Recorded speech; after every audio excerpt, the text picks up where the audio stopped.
Hujambo na karibu tena mtazamaji wa The World News katika kipindi hiki cha ulimwengu wa siasa. Mimi ni Adam Hussein. Matakwa ya serikali ya Israel ni kuiona Iran isiyokuwa na makombora ya masafa marefu wala isiyokuwa na aina yoyote urutubishaji wa uranium.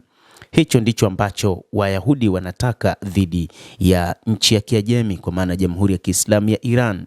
Waziri Mkuu wa Israel Bwana Benjamin Netanyahu, ambaye amewasili nchini Marekani kwa ajili ya mkutano wake wa leo na Rais wa Marekani Donald Trump, moja kati ya mambo ambayo ameyaendea nchini Marekani ni pamoja na kushinikiza matakwa ya Israel kwamba taifa hilo halitaki kuiona Iran ikiwa na makombora ya ballistic ambayo na uwezo wa kuifikia Israel, lakini pia kuliona taifa hilo la Kiajemi kutokuwa na aina yoyote urutubishaji wa uranium.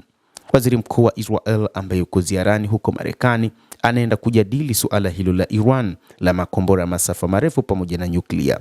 Israel inashinikiza kwamba makubaliano ambayo yanaendelea katika mazungumzo kati ya Marekani na Iran lazima yahusishe kusitisha kabisa urutubishaji wa aina yoyote ya madini ya urani, lakini kupunguza mipango yake ya makombora na kuacha kuyasaidia makundi ya wanamgambo. Hofu kubwa ya Israel wakati huu juu ya mpango wa nyuklia ni kwamba ina hofu pengine ikiwa Iran itakuwa na makombora ya nyuklia litakuwa ni taifa hatari mno katika eneo la Mashariki ya Kati, na kwamba licha tu ya kutoyatumia makombora hayo, lakini Iran inaweza ikayapa makundi ambayo Israel inayaita makundi ya kigaidi, hasa makundi kama vile Hezbollah huko Lebanon, lakini pia makundi ya wapiganaji wa Kihouthi huko nchini Yemen, kadhalika na hata kundi la wapiganaji wa Kipalestina la Hamas, na hivyo eneo hilo likawa ni eneo hatari mno kwa upande wake. Kadhalika kwa upande wa makombora ya masafa marefu, bado Israel ina wasiwasi kwamba makombora hayo yatatua kwa makundi ya wapiganaji.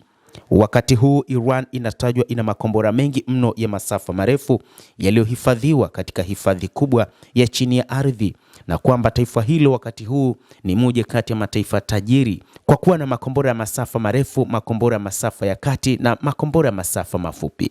Hata hivyo, Israel inasema moja kati ya matakwa yake ni kuona Iran inakuwa na makombora yasiyozidi kilomita 500, kwa maana iondoe makombora yake yote yenye uwezo wa kuifikia Israel wakati huu. Ikumbukwe Iran ina aina mbalimbali za makombora, ikiwa ni pamoja na yale ya Fatah, Ghoram Shahr, lakini pia na makombora mengine yaliyopo katika taifa hilo ambayo wakati huu yana uwezo wa kufikia moja kwa moja Israel. Inadaiwa kwamba hata makombora ya Palestine 2 yaliyotengenezwa huko Yemen yanayotumiwa na wapiganaji wa Kihouthi, kwa mujibu wa taarifa za kijasusi za Mossad za Israel, ni kwamba yametokana na makombora ya Fatah na makombora mengineyo yaliyopo nchini Iran. Kwa hivyo bado hofu kubwa ni kwamba Iran inaweza ikatumia makombora hayo kuyapa makundi ya wapiganaji. Hii itasababisha hali katika eneo hilo la Mashariki ya Kati kuwa mbaya zaidi, na kwamba mapigano ya kila kukicha hayataisha na usalama wa Israel utakuwa hatarini. Israel inashinikiza kwamba makubaliano ambayo yanaendelea kati ya Marekani na Iran yajumuishe Iran kusitisha urutubishwaji wa aina yoyote ya madini ya urani, lakini kupunguza mipango yake ya makombora ya kuacha kuyasaidia makundi ya wapiganaji kama vile Hamas na Hezbollah. Lakini Iran inapinga masharti hayo na kusema kwamba itakubaliana tu na kiwango fulani cha urutubishaji wa madini ya urani na ukomo kwenye mpango wa nyuklia, ili baada yake iweze kuondolewa vikwazo vya kiuchumi ilivyowekewa, lakini si suala la makombora ya masafa marefu. Katika mkutano huu unaokuja siku chache baada ya ule uliowakutanisha na diplomasia wakuu wa Iran na Marekani nchini Oman, ambapo Trump alisema duru nyingine ya mazungumzo baina yao itafuata katika siku zijazo, lakini bila kueleza mahala na tarehe kamili ya mkutano huo. Wachambuzi wa mambo wanasema kwamba Waziri Mkuu Benjamin Netanyahu atenda kuharibu mazungumzo hayo na kumfanya Rais wa Marekani Donald Trump kuingia katika maamuzi mengine ya kutaka kufanya mashambulizi dhidi ya Iran na badala yake kuachana na mpango wa makubaliano ya kuacha mapigano.